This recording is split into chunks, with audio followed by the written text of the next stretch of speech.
Hi, I'm Ross Kenneth wURKEN, personal finance editor at TheStreet.com.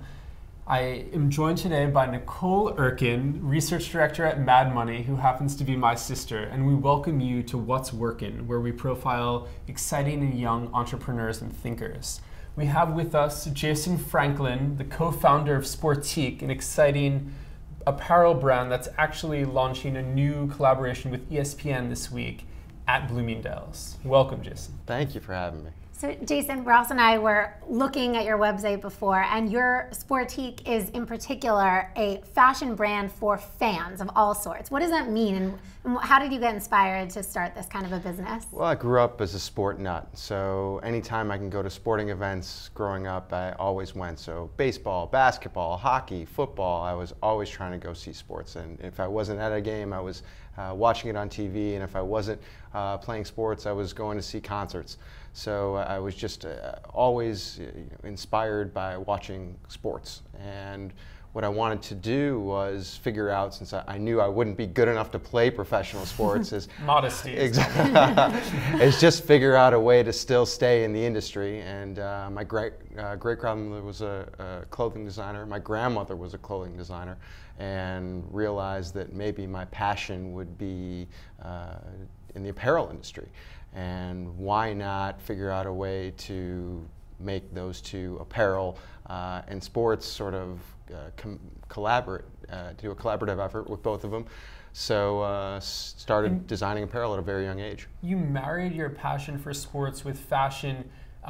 The genesis happened, I take it, from your days as a ball boy with the Chicago Bulls. Yeah. Let's talk about the three-peat days. Well, yes, I was a ball boy for the Chicago Bulls for their second three-peat. So I was around Michael Jordan, Scottie Pippen, Dennis Rodman, and really the entire Chicago Bulls organization. And really, I think that's where my intense love for sports started at a very young age. So at the ages of 14, 15, 16, I was around the NBA and around basketball a lot. And I just wanted to figure out some way, again, to stay in the business. So I figured out that maybe designing apparel would be, for fans, would be the way for me to stay involved. Now, I have some of your shirts here. We don't have a Bulls, but we have a Celtics. Yes. I went to college in Boston. Okay. Taboo to have we have New York During the Knicks. Knicks Bulls But playoffs, yes. as I'm touching these, they're very comfortable. You were Yes. talking before about how people like wearing these around. It's more of a lifestyle. Maybe when you're in the grocery store, you're wearing a Knicks shirt and someone says, you know, woo, I like them also. Exactly.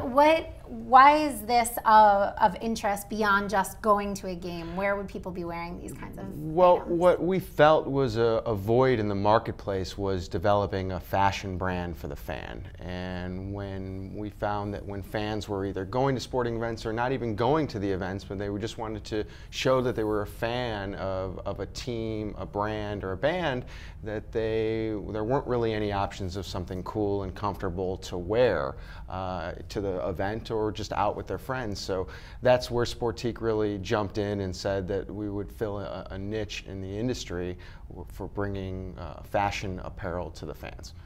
Can you talk about the difficulty in copywriting some of these designs, or the loopholes that you have to jump through to bring these creative, fashionable ideas to fruition? Because a lot of these, the actual jerseys, let's say, in the NBA, as I understand it, that's controlled by Adidas. Correct. But you form a separate niche. Talk about that business. Correct. The NBA brought us in to really fill the void of bringing a fashion look to the fans. And Adidas is obviously the primary licensee with jerseys and more of the on-court apparel. And where we've found our niche is on the fashion side. So it's really what Sportiqe does, is bridging the gap between what's happening in the fashion world and what's happening in the fan world, and sort of merging those two. And really what Sportiqe does a good job of is every season coming up with new, cool, fashionable product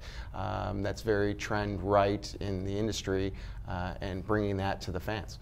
Now, when you talk about being a fan, obviously sports is a big focus, and that's a big portion of your company. But we've been, as I'm touching all of these shirts, we see you can be different fans of many different things. You can be a Playboy fan.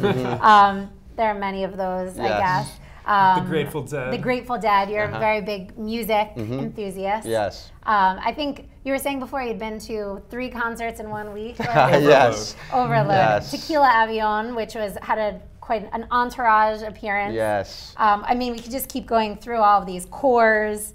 Carnegie Deli. Carnegie Deli. We love those in our family. Yes. We love that. And then even a food truck. You said you could really be a fan of, no one is not a fan of nothing. Yeah, exactly. So how do you expand beyond and how do you ensure that you're not diluting with too many types of fan brands? What is your overall strategy in this camp? Well, we're all fans of something. And, you know, just wanted to sort of celebrate people being fans, whether we're a fan of food, whether a fan of sports, whether a fan of music, whether a fan of video games, whether a fan of a magazine.